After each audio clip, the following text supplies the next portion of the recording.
குஜராத்தில் காட்டாற்று வெள்ளத்தில் லாரி ஒன்று சிக்கிக்கொண்ட காட்சிகள் வெளியாகியுள்ளன. குஜராத்தில் பெய்து வரும் கனமழையால் ஆறுகளில் வெள்ளம் பெருக்கெடுத்து ஓடுகிறது. அங்குள்ள டாங் மாவட்டத்தில் உள்ள அம்பிகா நதியில் வெள்ளம் கரைபுரண்டு செல்கிறது.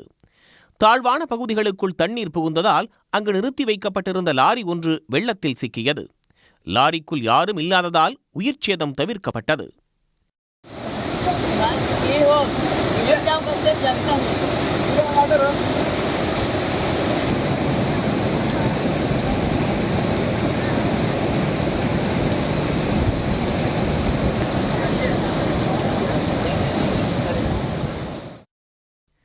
மராட்டிய மாநிலம் நவி மும்பையில் கொட்டிய கனமழையால் சாலைகளில் தண்ணீர் தேங்கியது. இதனால் தேங்கிய மழை நீரில் வாகனங்கள் ஊர்ந்து செல்லும் நிலை ஏற்பட்டது.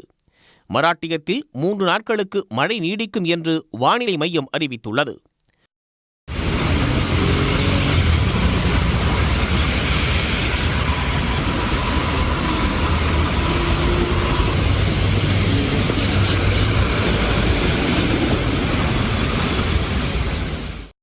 கனமழையால் கொல்கத்தாவில் உள்ள பெரும்பாலான பகுதிகளில் மழை நீர் தேங்கியுள்ளது.